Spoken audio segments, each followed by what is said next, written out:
Jadi sebaik-baik kamu paling baik sama keluargamu dan saya paling baik sama keluarga saya. Engkau menjadi lelaki terbaik. Layaknya jadi Nabi. terbaik layaknya Nabi. Allah, Tapi iya. engkau mengkhianati pernikahan. Layaknya Israel. Layaknya Israel, baliknya Yahudi. Problemnya seringkali nih para perempuan ngeremehin ini.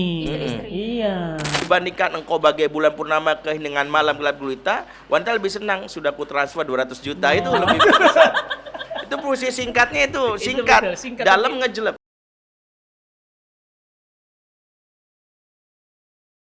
Sebanyak 122 suami di Kabupaten Bojonegoro mengajukan cerai talak kepada istri mereka akibat sang istri selingkuh saat ditinggal suaminya kerja.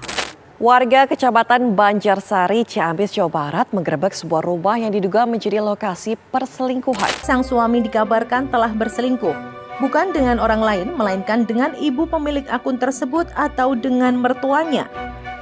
Lagi lihat apa Tuh, kan? Lagi marak banget sekarang. Perceraian tinggi, salah satu faktornya perselingkuhan. Nah, yang lebih parahnya ini, yang selingkuh ternyata bukan cuma suami sekarang. Tuh, istri. Iya. Datanya banyak banget kan. Tadi barusan kita saksikan kan.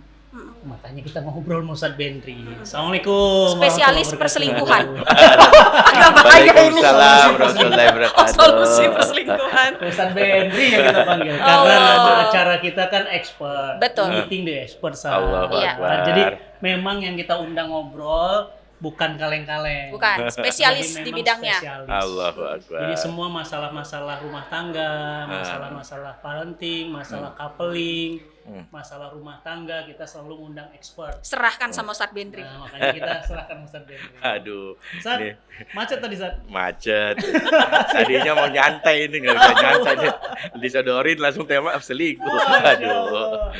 Soalnya gini Ustadz, kita tuh cemas banget. Mm-mm. Pernah ada berita, nggak jauh, Indonesia. Iya, iya. Istri orang punya suami pasti, Mm. ternyata kenalan di Facebook sama laki orang juga, Iya, iya, iya. selingkuh. Iya, iya. Mobilnya ini mau dipinjem BPKB-nya gitu Mia, Iya. Mm. digadein sama yang laki-laki baru kenal ini. Ya Allah. Berkenalanlah mereka, bertemulah mereka Iya. di apartemen. Iya, iya. Terjadilah nauzubillah min zalik perhubungan badan, Iya, perzinahan. Habis hubungan badan itu cekcok ya. Iya, berantem. Cekcok karena si perempuan ini nggak ngasih pinjaman BPKB. Iya. Akhirnya si perempuan ini dipotong 17. Allah. Dipotong 17 dengan posisi sudah tinggal kepalanya dimasukin ke dalam plastik, dibawa ke Jawa. Suaminya 3 hari nyari nggak dapat. Dapatnya 4 hari itu ternyata tinggal kepala tanpa badannya. Dan itu terjadi di Indonesia. Allah. Selingkuh, Ustaz. Jadi ini kasus perselingkuhan ternyata bukan hanya laki-laki ternyata. Betul. Nah, ini menarik dibahas, Ustaz. Sebenarnya apa yang melatarin orang itu kenapa selingkuh gitu? Iya, yang pasti kan selalu ada 2 faktor. Ada faktor internal dan faktor eksternal. Ya, sebenarnya faktor eksternal ini dari masa ke masa selalu ada. Ya, mulai dari pasti ada orang-orang yang memang berniat melakukan tindakan jahat, apa yang disebut dalam hadis sebagai takhbib, ya, orang yang merebut pasangan orang lain. Ya, man khabbaba al-mar'ah laisa minna, kata Rasulullah, siapa yang merebut seorang wanita bukan bagian dariku, dan itu termasuk dosa besar gitu. Dan fenomena takhbib ini kan di masa lalu ada, sekarang kan muncul dalam bentuk yang berbeda ya. Mulai pelakunya ada yang disebut falak ya. Nama lengkapnya falakor gitu. Nah itu kan. Ada yang namanya pebinor dan itu mereka adalah bini orang. berebut bini orang yang mereka memang niatnya adalah memang merusak rumah tangga. Tahbib. Setelah itu takhbib, dan itu sudah jelas dalam hadis Nabi Sallallahu disampaikan. alaihi wasallam. Jadi yang memang di pihak luar itu selalu ada memang rumah tangga, karena memang diantara hal yang memang diinginkan oleh iblis adalah iblis ingin merusak rumah tangga adalah kepentingan utama kan. Buat setan itu tidak akan pernah senang melihat kemesraan. Nih ngelihat Ummu Sajat, Ustadz Fatih begini nih duduk berdua saling bahagia tertawa, setan stres. Setan itu pasti berpikir gimana caranya gitu ya.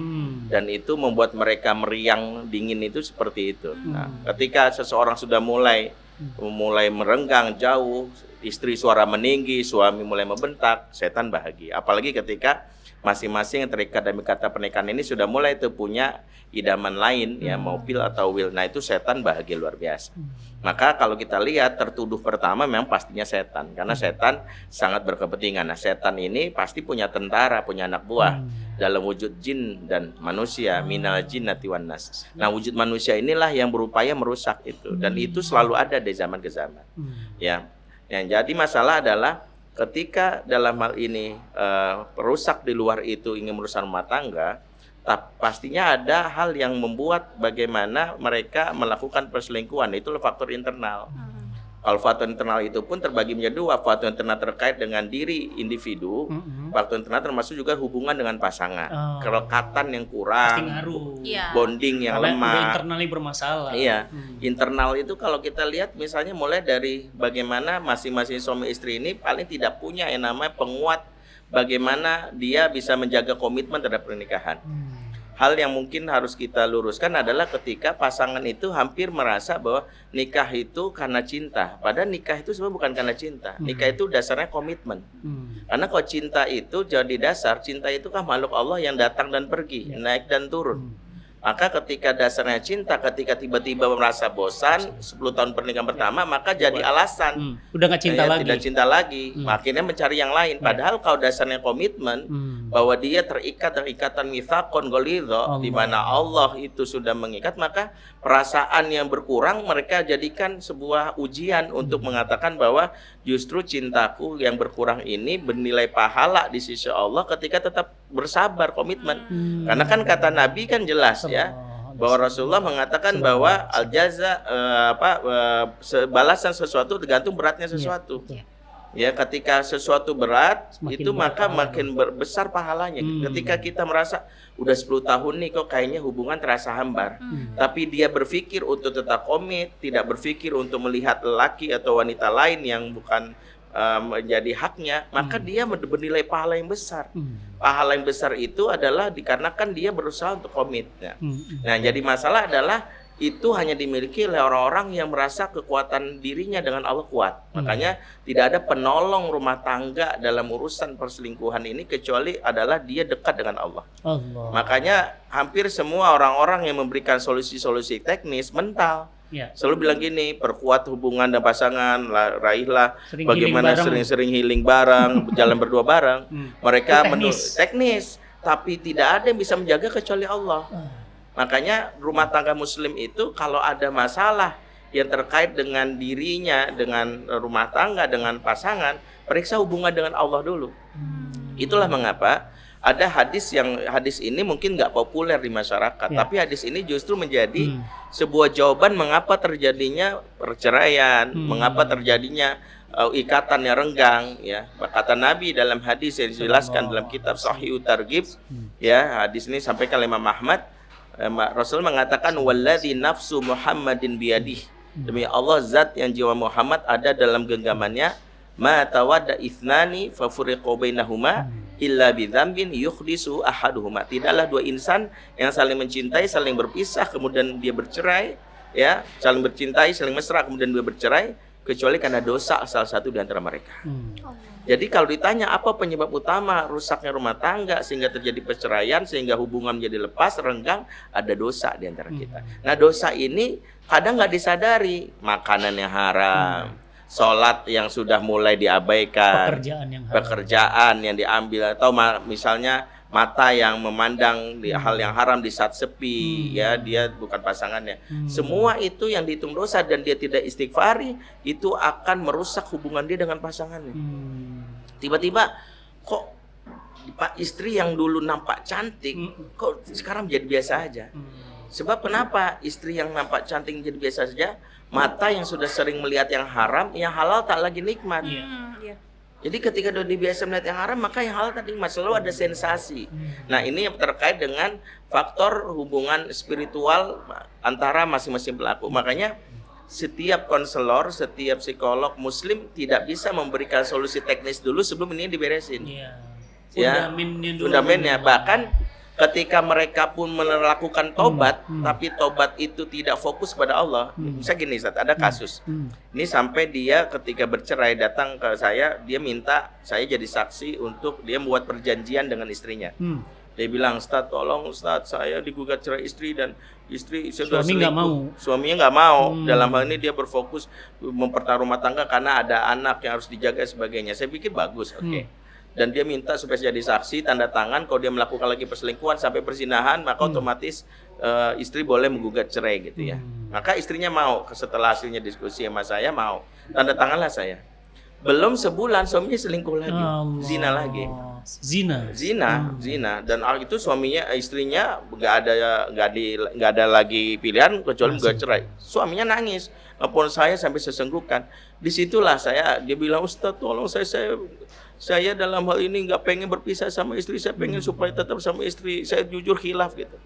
Disitulah saya akhirnya mau nggak mau berbicara agak keras. Saya bilang, antum lebih fokus ya mencari kuatnya hubungan dengan istri dibandingkan dengan Allah. Disitulah letaknya. Antum lebih mencari cintanya istri pada cintanya Allah. Mohon maaf ya, kalau dalam urusan rumah tangga ini nggak penting istri mau bersama mantum atau tidak, yang penting Allah bersama mantum. Karena kalau ternyata maaf kata gitu ya, tetap menikah dalam konteks Allah murka, nggak akan pernah bahagia karena dia salah fokus. Tapi kalau ternyata fokus minta ampun nama Allah, tobat, istri mau minta cerai, insya Allah hidup bahagia. Allah cari yang lebih baik. Makanya kesalahan mendasar setiap kita ketika menyesali apa yang disebut dengan perselingkuhan, perceraian, karena dosa-dosa itu hanya pikir gimana cara hubungan dengan pasangan, gimana caranya itu. Saya pikir itu belakangan. Karena yang paling penting mau sendiri atau bersama, kalau Allah nggak ridho, maka itu nggak akan pernah bahagia. Fundamen banget nih. Jadi problemnya fundamen dulu. Sering kita dengar kalau dari nasihat-nasihat yang lain itu justru hal-hal yang sifatnya tadi cabang-cabangnya, teknis. Benerin hubungan berdua. Berduanya. Lupa hubungannya dengan Allah. Karena cinta kita sama pasangan itu harus cinta segitiga. Iya, betul. Nggak bisa selalu libatkan Allah. Makin ke atas, betul. Maka kan Quran mengatakan bahwa ma'alafta baina qulubihim walakin Allah alafa bainahum. Kamu nggak akan bisa mengingat mereka kecuali Allah mengingat mereka. Jadi mau ditantang wal kamu lan afakta ma fil ardi jami'a ma'alafta baina qulubihim. Seumpama kamu mengumpulkan harta di muka bumi untuk menyatukan hati mereka, nggak akan bisa. Walakin Allah alafa bainahum. Maka kalau kita sungguh-sungguh fokuslah kepada Allah gitu. Disitulah mengapa hampir semua kasus perselingkuhan, perceraian, saya bilang tidak ada cara lain untuk mendatangkan kembali pasangan ke kita kecuali Allah. Maka tobat yang benar, dan tobat yang benar itu nggak usah diperlihatkan sama dia. Allah yang akan datangkan. Kalau kita yakin mudah bagi Allah mempertemukan Adam dan Hawa, padahal mereka nggak tahu di mana lokasinya. Puluhan tahun dulu nggak ada G-Maps, nggak ada check location, nggak ada. Sherlock nggak ada. Tapi Allah pertemukan. Kenapa? Setelah mereka melakukan satu doa pertobatan. Makanya doanya orang-orang yang sudah hampir karam rumah tangganya, doanya Nabi Adam ketika terpisah dari istrinya, Rabbana zolamna anfusana wa lam taghfir lana wa tarhamna lanakunanna minal khasirin. Itu yang pertama. Jadi kalau konteks pertama ini udah beres, baru kita bahas teknis. Jadi faktor ini panjang. Saya sampai melakukan, maaf ya, ada checklist 10 dosa besar yang harus diceklis. Jujur sama saya. 1, pernah syirik nggak? Misalnya dulu waktu nikah, jangan-jangan libatin dukun nggak? Benar. Saya ada datang, saya ngomongnya jujur aja saat gini. Waktu dia datang kayak gini, dia bilang istri saya itu menggugat cerai gini saat gitu. Saya bilang, antum main dukun ya? Terus dia kaget, kau usah tahu, soalnya wajah antum cantik, istrinya antum cantik banget, antum biasa gitu. Dia langsung minder gitu ya. Padahal bercanda, tapi pakai pelet beneran. Iya beneran ternyata, ya itu. Jadi 1 syirik, 2 zina, 2 riba, harta haram, terus meninggalkan sholat. Saya minta checklist mereka. Nah ketika mereka menyesali dan tahu itu ada 10 dosa besar yang mereka harus checklist dan mereka akui, semua itu mulai malam ini tobati. Setiap dosa besar tobati dengan sholat tobat 1. Kemudian mereka banyakin istighfar, banyakin zikir. 40 waktu mereka selama 40 hari wajib subuhnya tepat waktu. Itu nggak dilakukan, saya nggak akan jamin. Saya bilang, saya nggak akan bicara teknis. Makanya ini perlu disampaikan.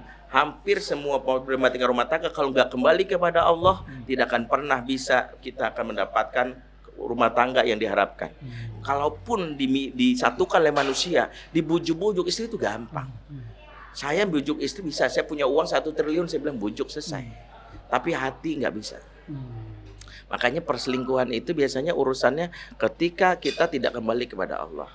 Itu yang pertama. Nah, baru yang kedua berkaitan dengan hubungan dengan pasangan.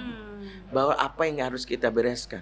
Bahwa biasanya ketika hubungan dengan pasangan itu dimulai dari bahwa ada hubungan yang aneh dalam rumah tangga yang itu tidak disadari awal perselingkuhan. Satu, hubungan aneh itu adalah ketika kita selalu mengatasnamakan adalah ini privasi gue ya.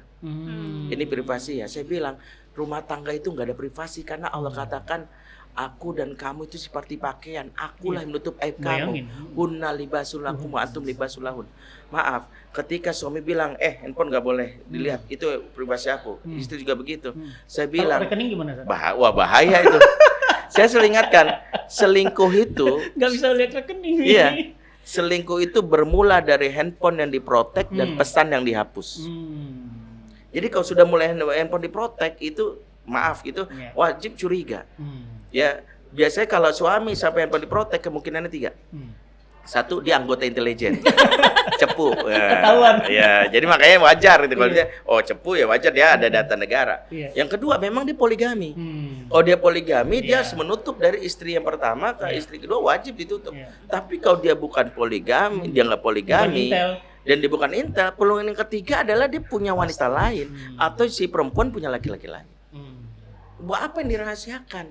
Kalau dibilang ini nggak perlu kamu tahu, apa yang nggak perlu tahu? Kalau terjadi apa-apa sama kamu, entah itu utang dan sebagainya, aku ahli waris yang harus tahu. Mau istri atau suami, ketika ini sudah dianggap sebagai suatu hal yang wajar, karena dianggap ini bagian dari sebuah hubungan modern yang dianggap ini bagian dari hak asasi manusia, maka di sini konsep rumah tangga Barat yang dibawa dengan konsep rumah tangga Islam itu hal rumah tangga Barat mengatakan privasi.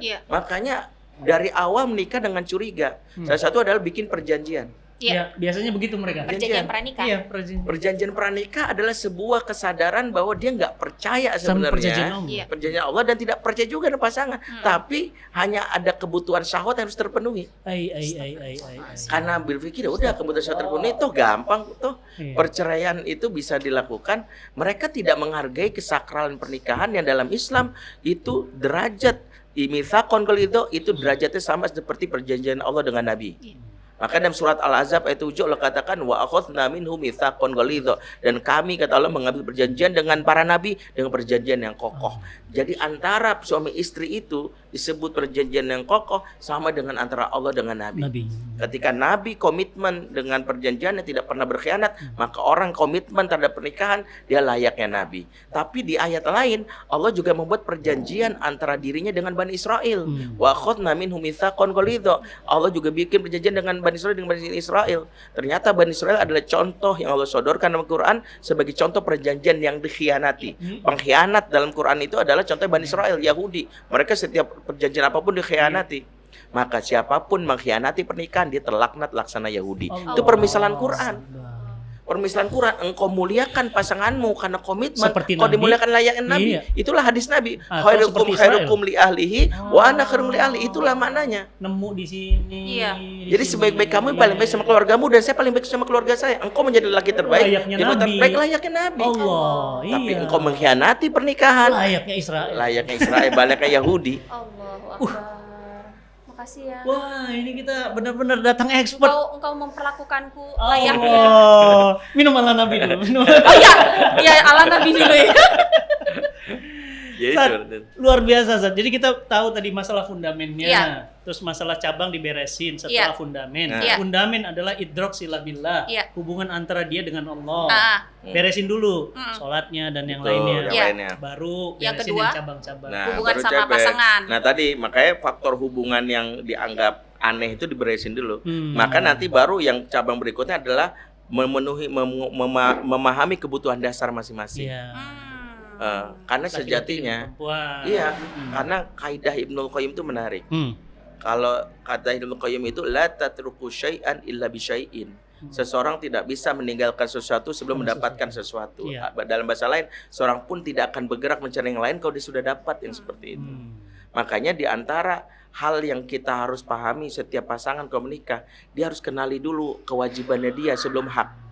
Yang menjadi masalah Memberi adalah dulu belum minta. betul. Ini Yang minta jadi banyak. betul, hampir semua kajian pernikahan saat setiap saya bilang kewajiban istri, ini itu suami. Jadi suami taunya, wah, jadi itu yang betul. Jadi suami, wah lu denger tuh kata Ustaz Bendri gitu ya. Karena Kebalikan. kewajiban lu tuh gitu. Harusnya Saya nih, suami itu ketika kewajiban istri biarkan istri nyatet, ketika kewajiban suami dia nyatet.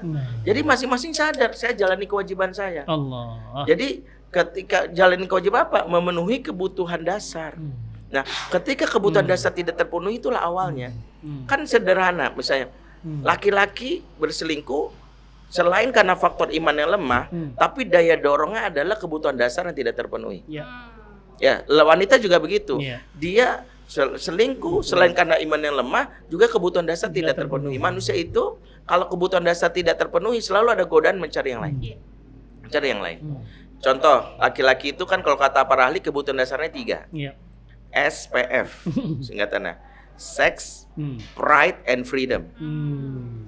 Ketika seorang istri memahami bahwa betapa Nabi mengagungkan, muliakan bahwa hubungan seksual itu jangan main-main, jangan diremehkan, jangan banyak ditolak, maka tidak ada peran terbaik bagi seorang istri ketika dia berumah tangga kecuali dia sungguh-sungguh menghias dirinya untuk membuat suaminya bergairah dalam hubungan seksual. Betah di rumah. Betah di rumah. Masya Allah. Di antara makna mawaddah yang dalam Quran itu sering sebut wajalla bainakum mawaddah, kata Imam Hasan Al-Basri, makna mawaddah ya Syekh, mawaddah ay jima. Mawaddah itu berjima. Sebuah hubungan ketika tidak ada lagi jima, dalam konteksnya sudah saling menjauh, mawadah hilang. Dan mawadah itulah rekatnya kepada yang lain. Nah, afwan Ustaz, problemnya seringkali ini para perempuan ngeremehin ini. Iya.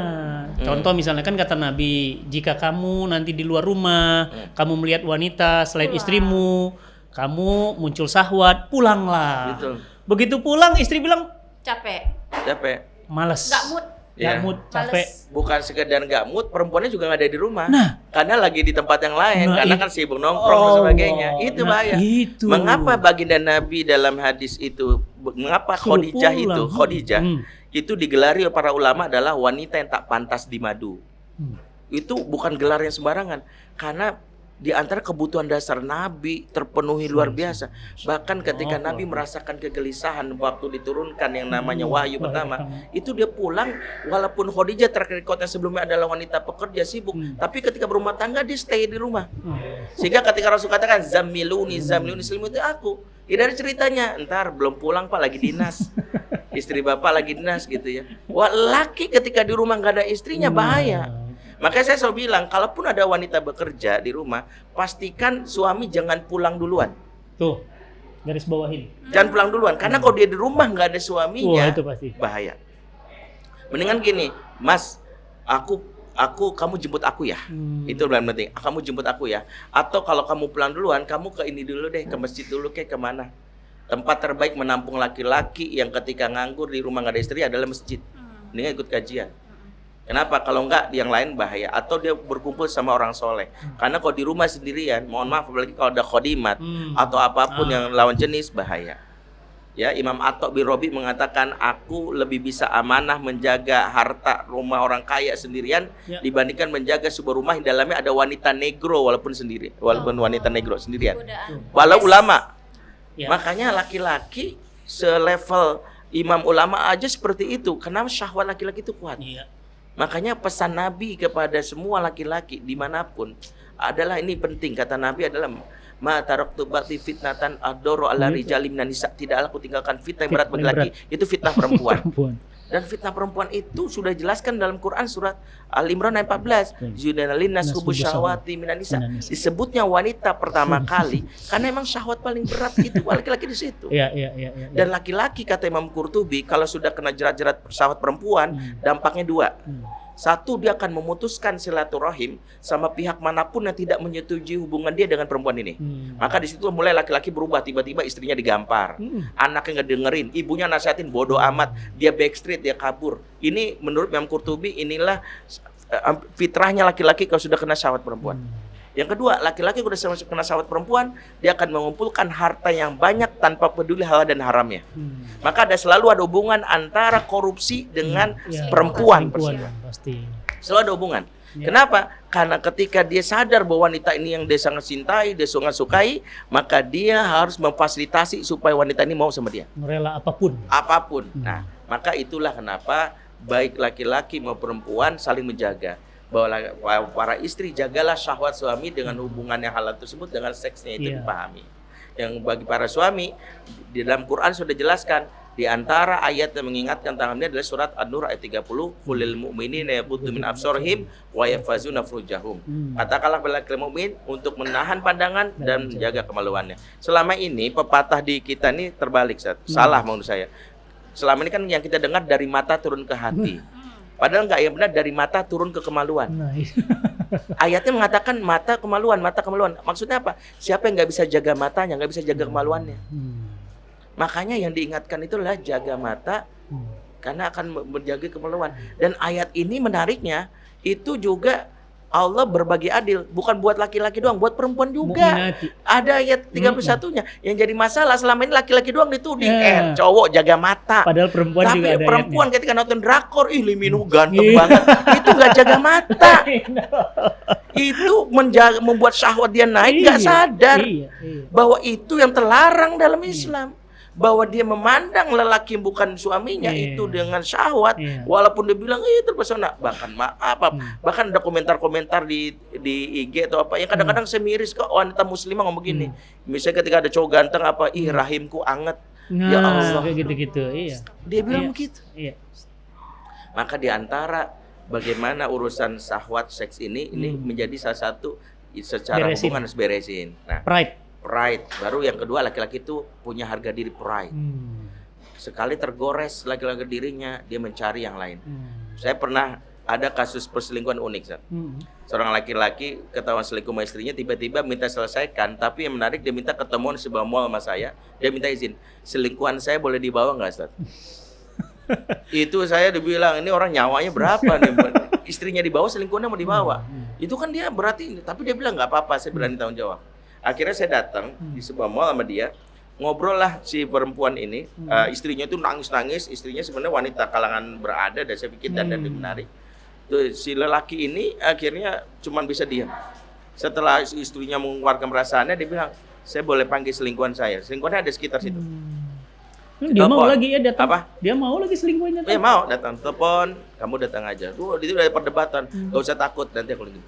Tapi yang saya kaget ketika dia datang, saya nggak mohon maaf ya, saya pikir ini pelayan restoran.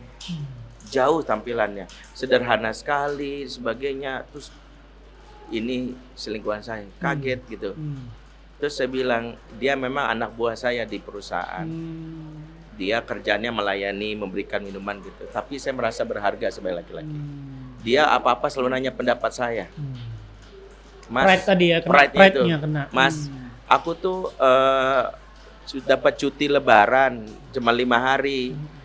Kira-kira aku harus pulang nggak ya? Karena kan nanggung banget ya kalau misalnya aku 5 hari belum macet di jalan, apa aku kirim uang aja ya? Terus saya bilang gini, kamu tetap harus pulang. Ibu kamu tuh butuh kamu dan butuh kehadiran kamu, bukan cuma uang kamu aja. Itu menghibur lebih besar daripada uang kamu. Ya udah deh Mas, aku ikut pendapat kamu. Dan ketika dia sampai di sana dia bilang apa? Mas, makasih ya. Bener banget di saran kamu, ibuku tuh surprise banget loh, dia itu nggak pernah gitu sebahagia ini. Aku tuh bangga banget bisa kenal sama kamu. Makasih ya Mas, terus bimbing aku, terus jaga aku. Aku menganggap kamu bener-bener sebagai pahlawan dalam hidupku. Pride saya naik, sementara istri saya selalu mengkritik saya, kamu tuh kurang deh. Kamu tuh bener-bener deh. Habis di rumah dia. Kamu kurang deh, kamu kurang gendut dikit. Itu nyindir saya. Kamu saja bahaya nih omongan. Ini kedengaran istri saya nih. Bahaya. Udah keliling Senayan. Senayannya kurang besar. Kurang luas itu. Harusnya stadion Olimpiade. Nah itu Ustaz. Jadi sampai si istri di rumah itu kurang dihargai. Gak pernah hargai. Makanya saya selalu bilang, kalau seorang istri mau ingin menjaga suami, pelajari teknik pelakor.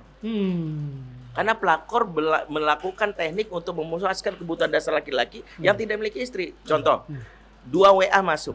WA pertama dari pelakor di kantor yang mengatakan, Mas, ih tadi presentasi kamu Iya. awesome banget deh. Iya. Aku tuh bangga banget satu tim sama kamu. Kamu tuh kalau ngomong tuh bener-bener brilian banget, ide-ide cerdas dari kamu. Please bimbing aku terus ya Mas. Itu, tuh kan? Tuh kan? Gila Bimbing aku istrinya. ke jalan yang benar. Nah gila istrinya WA-nya, Mas beras Habis. habis, SPP belum bayar. Kamu tuh kalau jadi suami yang bener, kerja tuh nggak pernah itu. Itu suami yang lemah iman, Iya. dia dapat 2 WA bersamaan. Akhirnya WA istrinya diabaikan bahkan diganti. Jadi Iya. kapolsek, mak lampir gitu ganti. Beban terberat. Beban terberat. Jadi ini penting. Laki-laki itu punya nyawa yang nyawanya nih kalau misalnya hilang itu dia akan mencari yang lain. Namanya pride Pride. tadi. Maka itu yang kadang-kadang diabaikan. Sampai suami ini ngomong begini, si wanita ini walaupun secara fisik jauh di wanita, tapi dia selalu menghargai saya. Dia nanya pendapat saya. Sementara istri saya nanya pendapatan saya. Beda, saya nanya pendapat, saya Cuma itu gara-gara pendapatan. doang. Nah baru yang ketiga, freedom. Laki-laki kalau dikintilin terus kemana-mana, ditelepon terus, dia merasa gak nyaman. Iya. Dia bilang pernikahan kok begini amat, atau gitu gue jomblo. Percaya ada dasarnya adalah selagi dia nggak macam-macam, udah biarin aja dia selagi yang mubah dan sebagainya. Mau main futsal nggak apa-apa, menteror, nelpon, minta Nanya Sherlock. Sherlock terus freedom dia hilang. Makanya SPF itu penting bagi perempuan. Nah, suami juga harus tahu. Ilmu banget ini, luar biasa. Nah, sekarang dari versi istri. Nah. wanita. Kebutuhan dasar kami yang harus Itulah dipenuhi para kenapa bapak. Umi Abi undang hari ini. Supaya Abi belajar. Tadi Umi mau juga nggak bisa datang, belajar. saya bilang Ustaz Benri loh, sayang ini. Siap Pak Bos. Pride. 3 kalau buat saya kan Gimana, saat. Zat? Iya. Kalau buat perempuan saat. Perempuan 5, lebih banyak. Lebih banyak. Karena memang wanita maunya banyak kan. Dan kita memang tugas kita laki-laki memberikan apa yang kita miliki, kelebihan kita kepada perempuan. Iya. Laki-laki lo lebihkan. Nah di antara yang memang harus kita pahami adalah pertama kebutuhan dasar wanita itu dipahami. Wanita itu makhluk yang dalam tanda kutip misterius yang kita harus pandai memahami apa yang sebenarnya terjadi. Maka dia wanita tuh nggak suka ditanya. Yang mau kita disuruh menebak. Dan Pusing itulah kan? dan Nabi SAW itu adalah salah satu yang Allah jadikan teladan bagaimana ketika wanita menunjukkan sikap yang dalam tanda kutip tidak menyenangkan, tidak ada label dulu, tapi mengetahui, memvalidasi perasaannya. Ketika Aisyah Ummul banting piring, karena cemburu, Nabi tidak mengatakan kamu tuh tidak beradab, tidak. Dan banyak laki-laki terlalu cepat menasihati perempuan tanpa memahami apa yang terjadi dengan ekspresi perempuan tersebut. Dan itu ilmu yang diajarkan Nabi. Masya Allah. Setiap sikap perempuan itu dasarnya adalah ada emosi yang terguncang. Kalau kita tahu ini, maka kita hindari menasihati, tapi tebak dulu perasaannya. Maka Nabi mengatakan gorrotumukum, ibu kalian lagi cemburu. Dan kita harusnya tahu bahwa setiap ekspresi perempuan harusnya jangan disikapi dengan sikap yang menunjukkan bahwa kita tuh mudah banget menasihati. Disitulah kadang kita lupa Nabi tidak selalu berperan jadi Nabi ketika bersama Aisyah. Nabi selalu berperan jadi suami, jadi pacar. Iya. Makanya ketika istri misalnya memberi kode banting piring atau apa, alih-alih kita marah, dia bilang kamu capek sepertinya. Nggak langsung bilang ini Nabi loh. Ustaz nih. Iya. Ustaz Kabir gitu Ustaz ya, Kabir. jamaah banyak gitu. Iya. Di situ Aduh. yang kita harus pahami, istri butuh yang namanya bahasa pemahaman. Itu penting. Difahami. Yang kedua, wanita butuh dihargai. Maka usaha apapun wanita harus kita berikan. Nabi kalau dibuatin minuman atau makan istrinya tidak ada penolakan. Karena bentuk untuk menghargai bahwa usaha dilakukan seperti itu. Makanya nggak boleh dibanding-bandingkan. Ojo dibanding-bandingkan. Nggak boleh. Nggak boleh bilang gitu si ini kalau masak tuh wah, itu lebih begini. menyakitkan. Wanita nggak suka dibanding-bandingkan karena memang dia ingin selalu mendapat diri yang tepat spesial. Walaupun pernikahan itu dilalui misalnya poligami, maka Nabi selalu mengistimewakan masing-masing istri itu dengan kelebihannya masing-masing. Bahwa itu yang paling penting. Yang ketiga, wanita butuh bahasa cinta untuk dicintai. Nah, diantaranya adalah wanita itu makhluk auditori, butuh kalimat cinta secara audio dari verbal dari laki-laki. Makanya berdasarkan riset, wanita itu butuh 4 kali ucapan cinta per hari. 4 kali. Yang 4 kali. Udah bangun tidur, cinta udah ya. Kita malah lebih loh. Lunas loh. Kita malah lebih. Iya, dirapel. Rapel sehari. Jamaah. 4 kali itu memang Allah karena Allah. kebutuhan dasar. Tingkat tertinggi bahasa cinta perempuan adalah pertama yang level 1 adalah dia verbal. Yang kedua, wanita butuh sentuhan.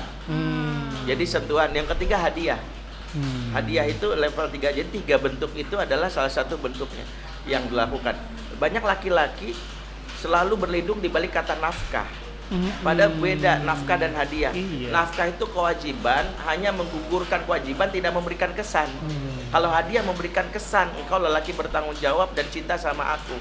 Makanya ada seorang laki-laki bilang, Ana tuh udah ngasih nafkah rutin tiap bulan.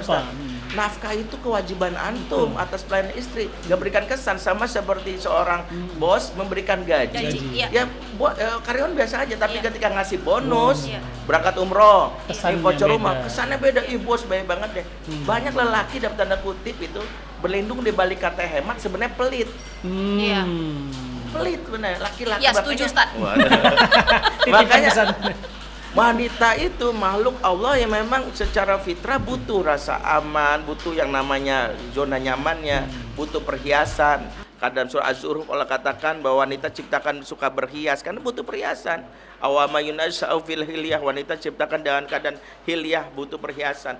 Makanya memang hal-hal seperti inilah yang membuat wanita itu identik dengan hilyah, perhiasan, identik dengan emas, identik dengan kebutuhan rumah. Pulang dari sini beli ya. Ya, gitu. Serius dia, serius.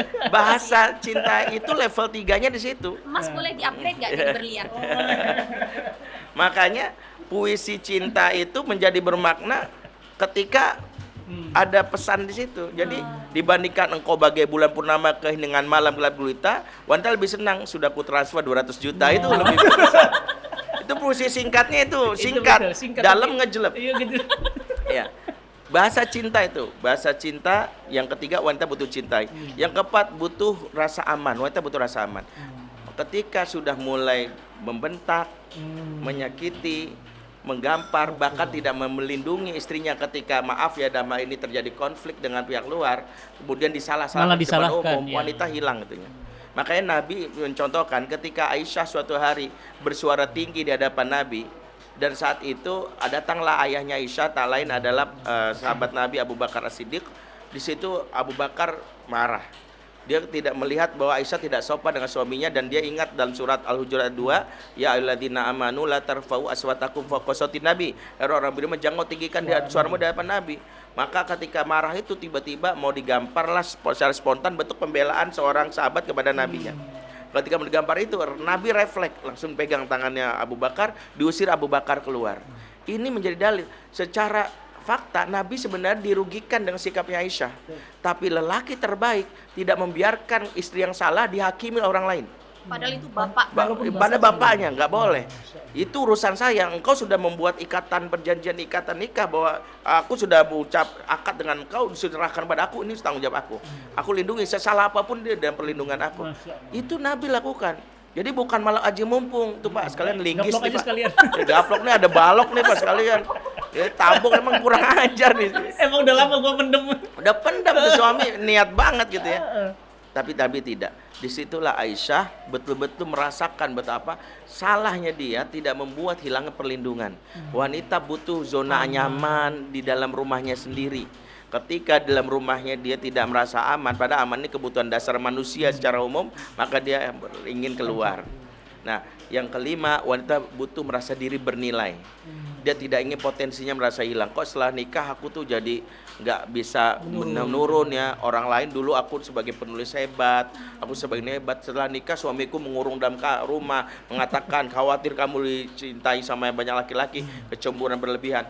Sehingga ketika suami itu menikah dan dia memberikan kamu punya potensi ini, dia tidak memanfaatkan istrinya untuk cari uang karena itu tanggung jawabnya dia. Yaudah, terserah kamu. Kamu tahu tanggung jawab kamu, kalau itu mengisi kesibukan kamu silahkan.